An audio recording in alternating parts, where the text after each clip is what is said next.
Al-Fatihah. Oh.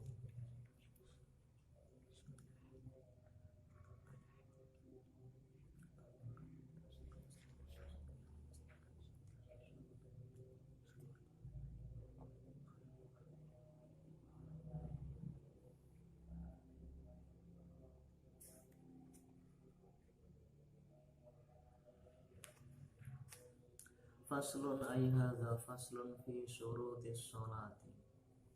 Faslun ay hadza faslun utawi iki iku ana fasal suci. Fi syurutis sholati ing dalem mertelaake pira-pira syarate salat. Ing dalem mertelaake pira-pira syarate salat. Wasyartu utawi syarat iku ma perkara yalzamu kang wajib min adamihi saking ora anane ma wajib apa al adamu ora anane masyrut wala yalzamu lan ora wajib min wujudi saking anane ma ora wajib apa wujude masyrut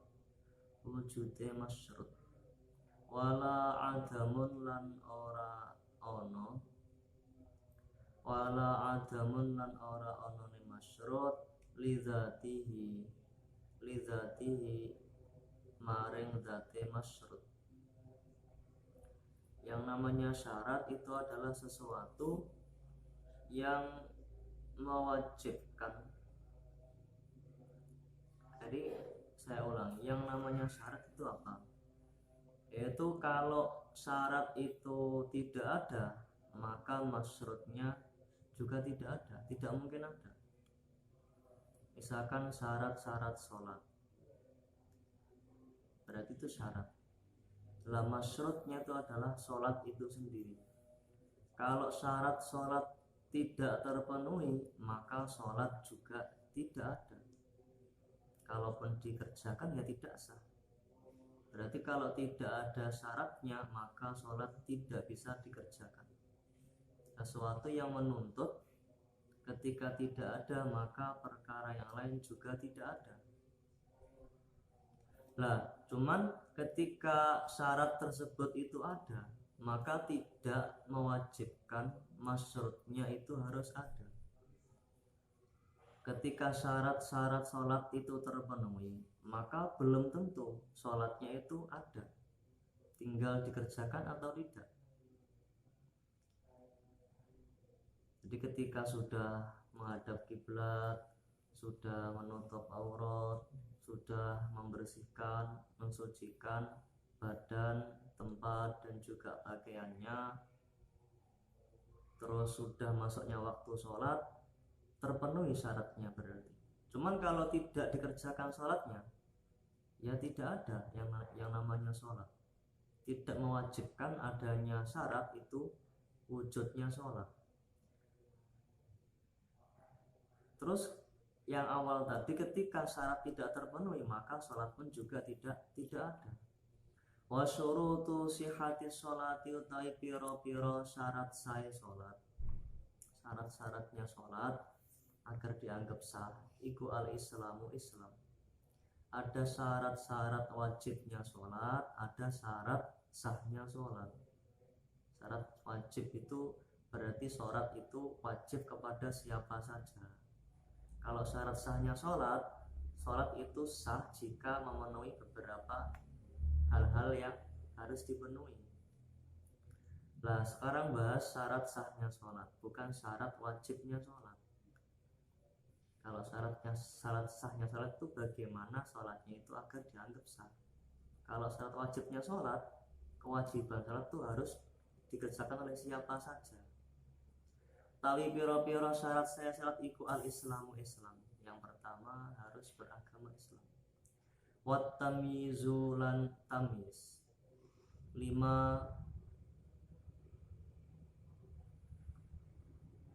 maring perkara marra kamu sekliwat apa ma. Wat tamyizu lan tamyiz 5 maring keterangan marra kang wis keliwat apa ma fil wudu'i ing dalam wudu. Islam itu adalah agama yang dianut itu agama Islam. Nah, baru dia mendapatkan selangkah syarat sahnya sholat. Yang kedua adalah tamyiz. Kalau tamyiz itu seperti pada bab wudu kemarin, yaitu dia bisa membedakan mana yang baik, mana yang buruk. Ketika diberi permen sama diberi batu, maka dia pilih yang mana untuk dimakan. Nah, maka sudah bisa membedakan antara yang baik dan yang tidak baik. Sudah bisa makan sendiri, sudah bisa istinja sendiri, itu tamyiz. Ada pada permasalahan wudu kemarin. Kalau tidak tamyiz, masih belum bisa membedakan mana yang kanan, mana yang kiri, belum bisa makan sendiri, ya maka belum sah mengerjakan sholat. Sama ketika masih belum Islam, orang kafir, itu ya belum sah mengerjakan sholat. Yang ketiga, wadukhulul wakti lan manjingnya waktu. Sholat harus dikerjakan saat waktu sudah masuk, waktunya sudah masuk. Walau donan sanajan to iku kelawan penyono, sanajan to iku kelawan penyono. Kama kaya keterangan marro kang wis kliwat apa ma. Ada permasalahan waktu-waktunya sholat. Ada kemarin waktunya sholat zuhur itu mulai kapan sampai kapan ada. Auqatis sholati. Meskipun dengan persangkaan saja, artinya dengan adanya ijtihad itu persangkaan berarti. Persangkaan kalau biasanya dia seorang penjahit, contoh seorang penjahit, kalau setiap harinya dia menghasilkan mungkin 10 pakaian atau 3 atau sampai 10 pakaian, 3 pakaian. Setiap dia mulai bekerja sampai dia menghasilkan 3 pakaian, sudah tiba waktunya zuhur. Maka ketika nanti tidak ada tanda-tanda, mungkin mataharinya tidak kelihatan karena mendung, maka apakah sudah masuk zuhur? Dia gunakan ijtihadnya. Biasanya kalau sudah dapat 3 baju itu sudah waktunya zuhur, ya maka boleh dia seperti itu. Atau misalkan dengan berkokoknya ayam untuk mengetahui waktu sholat subuh sudah masuk atau belum. Biasanya kalau ayam sudah berkokok, ini sudah waktunya subuh sudah datang, sudah masuk. Kalau saya tunggu orang azan, ini mati lampu, nggak kedengaran, nggak ada yang azan, maka bisa dengan itu dzonan, itu sebatas persangkaan saja. Tidak perlu yakin. Kalau yakin itu seperti memastikan melihat matahari sudah tergelincir atau belum, matahari sudah tenggelam atau belum, mega merah sudah muncul atau belum. Kalau dia melihat langsung meganya sudah muncul atau mega kuningnya sudah ada, ya maka itu mengetahui dengan cara yakin. Kalau sebatas ijtihad itu secara dzon saja, persangkaan saja. Wal ilmu, yang keempat syaratnya, wal ilmu lan ngaweruhi bi fardiyatiha kelawan kefarduane sholat. Harus mengetahui fardunya sholat, artinya rukun-rukunnya sholat. Sama fardu dengan rukun dalam hal ini sama dalam pembahasan sholat, mana yang sunnah, mana yang wajib. Ada, kalau di kitab ini kemarin berapa? Ada 13 ya. Bitafsilihi kelawan perinciane ilmu, bitafsili kelawan perinciane ilmu, asabiki kamus dhisik apa tafsil, dhisik fil wudu'i ing dalem permasalahan wudu, atau fil wudu' ing dalem bab wudu. Pada bab wudu kemarin telah diterangkan secara terperinci bagaimana ilmu itu, mengetahui kefarduannya wudu sama dengan halnya mengetahui kefarduannya sholat. Secara keseluruhan dia tahu fardunya sholat itu ada 13, mulai dari ini, setelah itu ini, setelah ini, dia harus tahu. Kalau tidak tahu ya maka tidak sah, karena ketika nggak tahu nggak mungkin dia mengerjakan kefarduannya sholat. Dia nggak tahu fardunya yang mana, nanti kalau ada yang kurang kan dia nggak tahu. Atau mungkin dia meyakini semua yang dikerjakan dalam setiap sholat itu fardu semuanya, ya nggak apa-apa, sah-sah saja. Atau dia meyakini dalam sekian perbuatan sholat itu ada yang fardu, ada yang sunnah, cuman dia nggak menentukan yang fardu ini, yang sunnah ini, nah itu nggak apa-apa, sah saja. Tidak sah ketika dia meyakini semua perbuatan sholat itu adalah sunnah, atau dia menentukan yang fardu ini, yang sunnah ini, padahal salah. Yang semula fardu dianggap sunnah dan sebaliknya, ya maka nggak sah sholatnya. Itu nggak dimasukkan dalam ilmu bifardiyatina. Fala tasihu mongko ora sah apa sholat miman sangking wong jahila kang ora ngerti sapa man fardiyataha ing kefarduane sholat. Kalau orang yang tidak tahu sama sekali kefarduannya sholat, maka ya tidak sah sholatnya. Atau dia tahu sebagian saja, tidak genap 13, ya maka tidak sah sholatnya. Bi khilafi man kelawan bedane wong alimaha kang ngawruhi sapa man, alimaha kang ngawruhi sapa man ha ing fardiyataha, fa innaha mongko sak temene man, fa innaha mongko sak temene salat iku tasihu sah apa salat minhu saking man mutlakon kelawan mutlak. Beda lagi ketika dia mengetahui semua fardunya sholat, ya maka sah saja sholatnya tanpa ada perincian, tanpa ada perbedaan. Illa ing qasoda, kecuali illa ing qasoda kejaba yen to nejo sapa man bi fardin kelawan fardu suci muayyan kang tertentu dia sangka annafliyata ing sunnah, annafliyata ing sunnah. Dia tahu keseluruhan fardunya sholat, seharusnya sah, tapi gara-gara dia meyakini satu saja fardu dari sholat, rukuk misalkan, dia anggap rukuk itu adalah sunnah, maka tidak sah sholatnya. Wa min samara sangking arai mengkono ing qasoda bi fardin muayyanin an-nafliyata.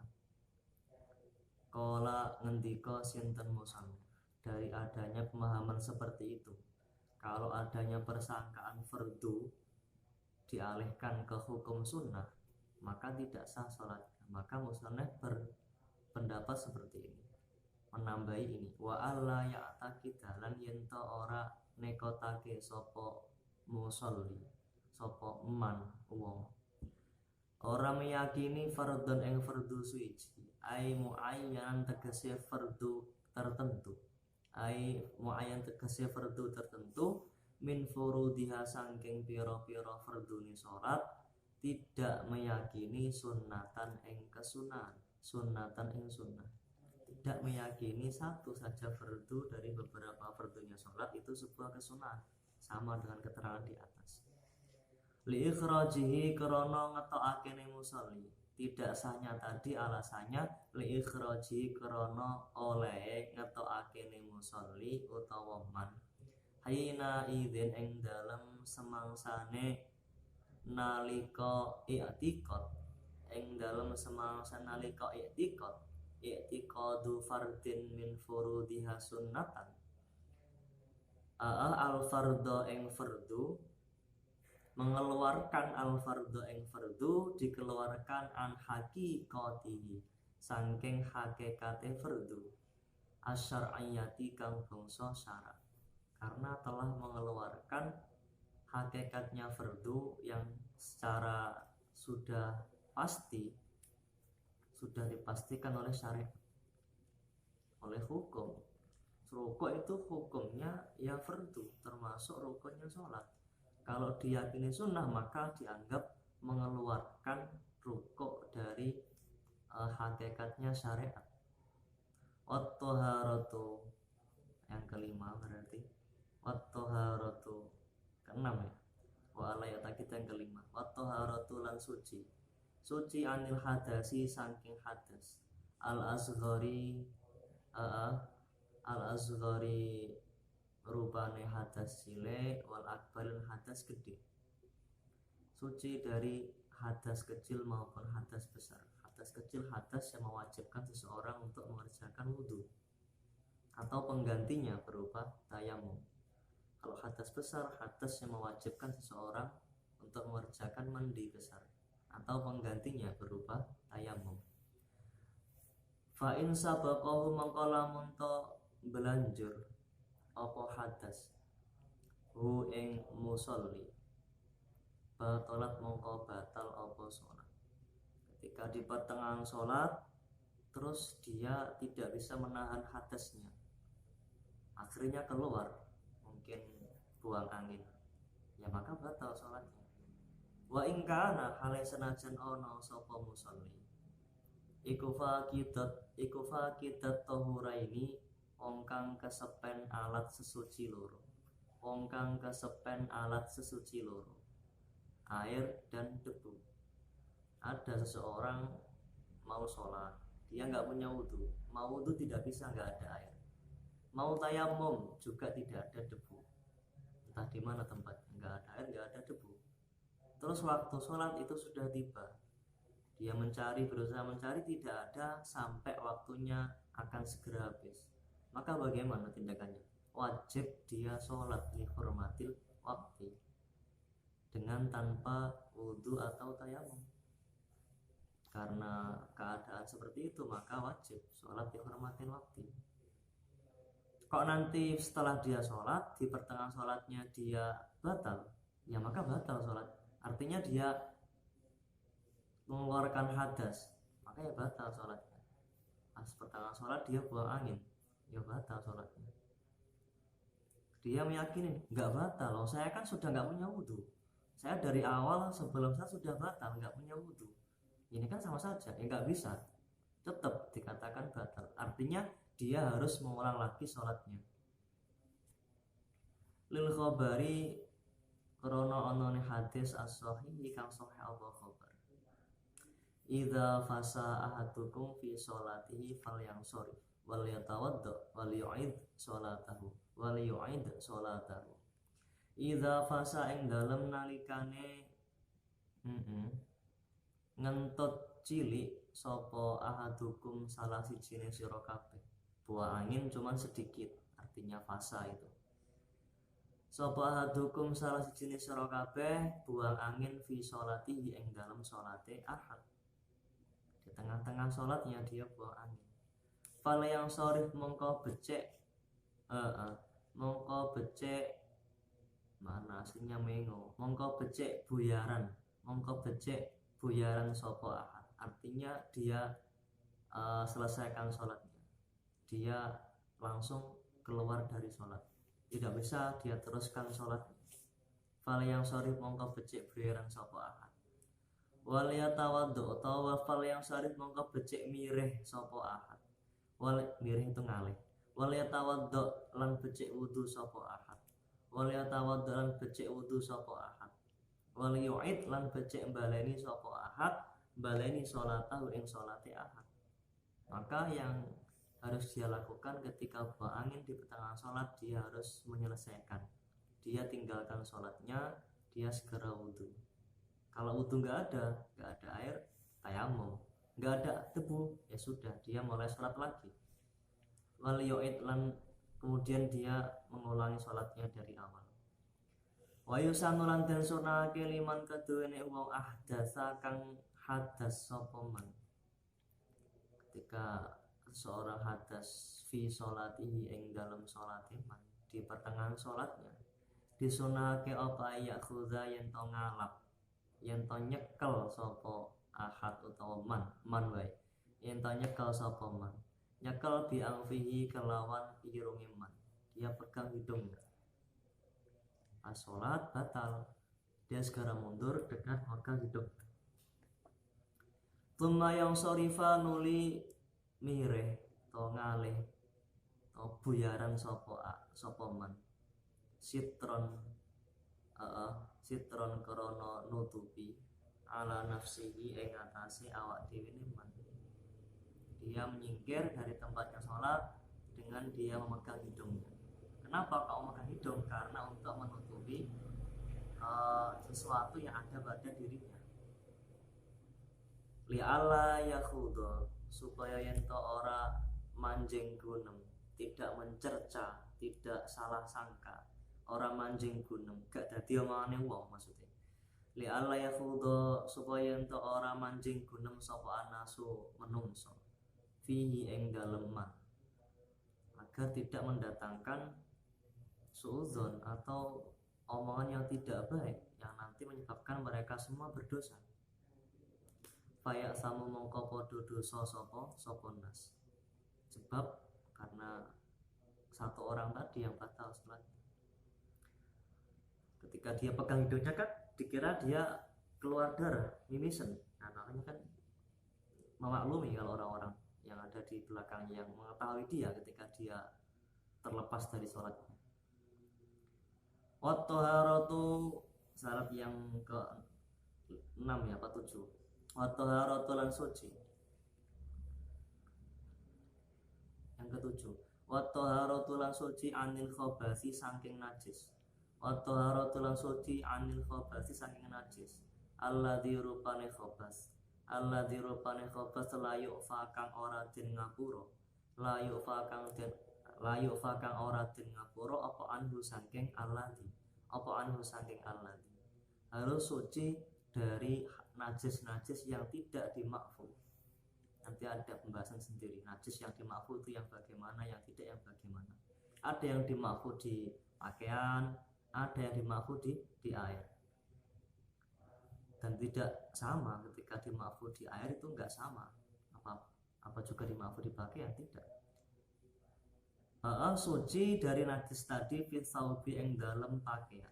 Wal badani lan awak wal makani lan panggonan. Harus suci pakaian, badan, juga tempatnya untuk sholat. Fata betul mongko batal apa sholat bi khubasin sebab najis. Najis fi ahadis salasati ing dalam salah sijine perkara telu. Saop, badan karo makan. Wa in jahalahu hale senajan to orang ngerti sapa musallihu ing khabas. Meskipun dia enggak tahu yang najis itu yang mana tempatnya, atau dia enggak tahu kalau pakainya najis. Muqarinin muqarinin kang barengi apa khabas. Muqarinin kang barengi apa khabas. Wa kadzalan kaya mengkono-mengkono muqarin. Artinya muqarin itu sebelum dia sholat sudah najis pakaiannya atau badannya atau tempatnya. Meskipun dia nggak tahu, setelah dia selesai sholat dia baru tahu kalau pakaiannya kena najis. Kalau tempat yang dia gunakan itu masih belum suci. Oh, badannya mengeluarkan najis misalkan. Dia tahunya setelah sholat. Berarti dia bukan setelah ya, tahunya pas sholat. Nah, maka tidak boleh. Wa kadza kaya mengkono muqarinin toriin utawi najis kang anyar teko di pertengahan sholat dia kedatangan najis, entah kejatuhan kotoran cicak atau kotoran apa atau kecipatan darah atau apa. Malam yunahi ing dalam selagine ora nyingkirake sapa musolli mahalahu ing panggonane tori. Mahalahu ing panggonane tori. Najis yang baru tiba dan dia tidak segera untuk menyingkirkannya. Au huwa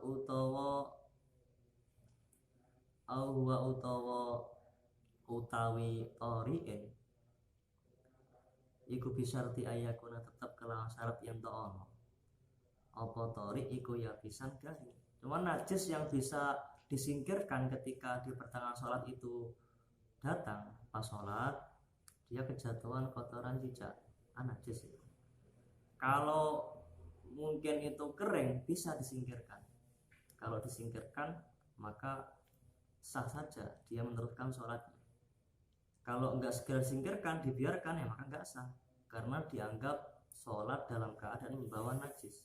Tapi najisnya itu yang jatuh adalah basah, ya maka tidak bisa dihilangkan, disingkirkan sekalipun tetap masih najis karena ada bekas najis yang menempel ketika habis disingkirkan.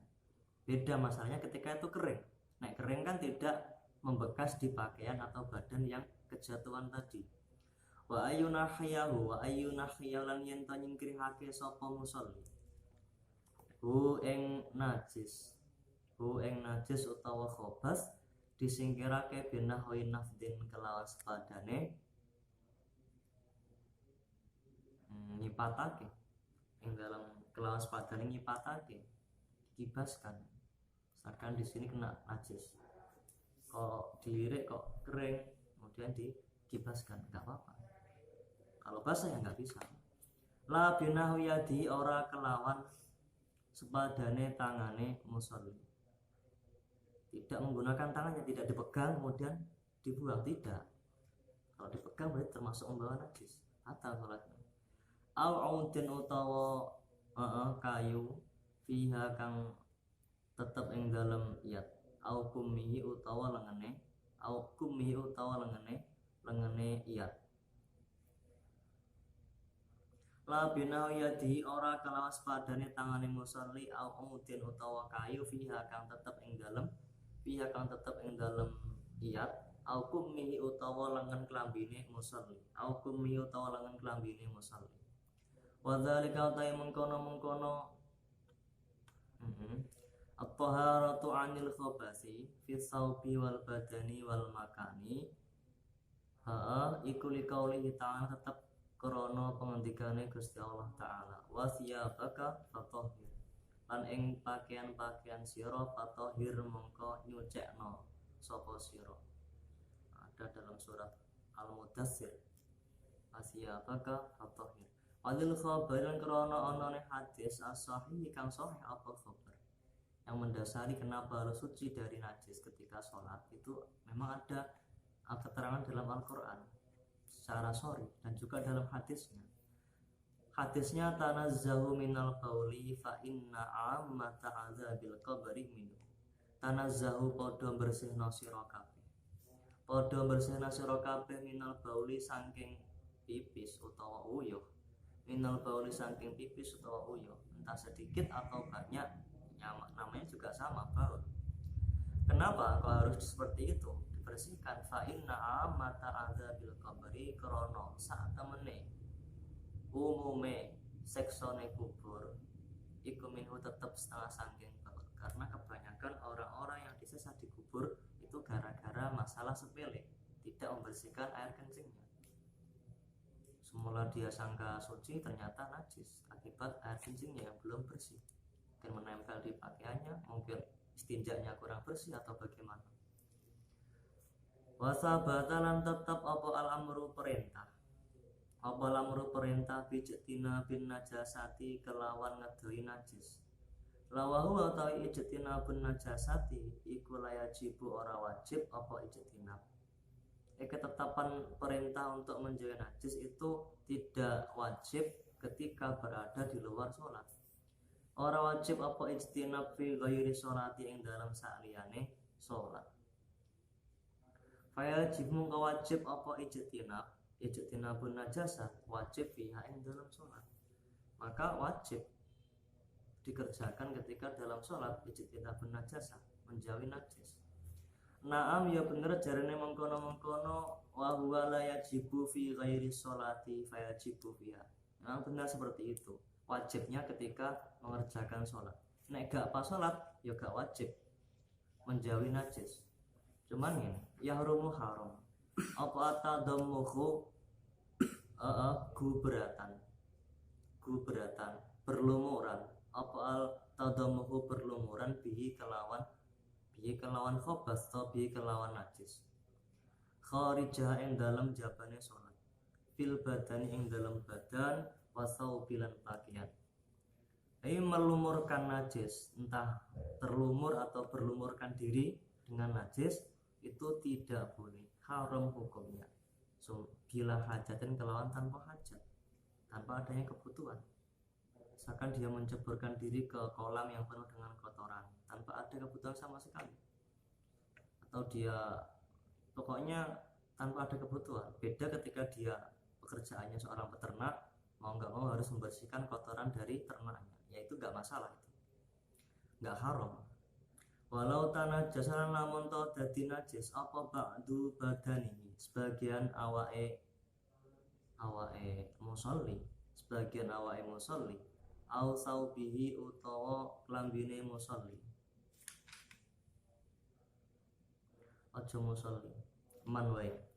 Walau tanah jasa lamun to dadi najis apa ba'du badanihi sebagian awake wong au saubihi utawa pakaiane wong. Najis emang bi ghairi ma'fuin kelawan sakliyane najis kang den ma'fu apa anhu saking najis najis yang tidak dimakfu. Wajah hilau lan orang ngerti sopo uwong utawa eman hu ing ba'da badani bajunya atau tubuhnya terkena najis yang tidak dimakfu, cuman dia nggak tahu bagian mana yang terkena. Bi alam ya dari gambare yang to orang ngerti sopo uwong mahal ing panggonane najis fihi ing dalem ba'du badani au saubi, nggak tahu. Saya merasa kecepatan aja cuman nggak tahu di mana tadi. Ya wajib mongko wajib apa ghuslu jam'ihi basuh sekabehane badan au saubi. Maka hal yang dikerjakan, kewajiban yang dikerjakan wajib membasuh seluruhnya. Meskipun najisnya itu sebenarnya tanpa sepengetahuan dia ada di lengan baju bagian bawah ini. Karena dia nggak tahu maka wajib dibasuh semuanya. Li'annau karena sak temene kelakuan iku ma bagia ing dalam selagine isih tetep minhu saking ba'di badani al saubi isih tetep apa juz'un bagian suwiji selama masih ada bagian yang terkena najis.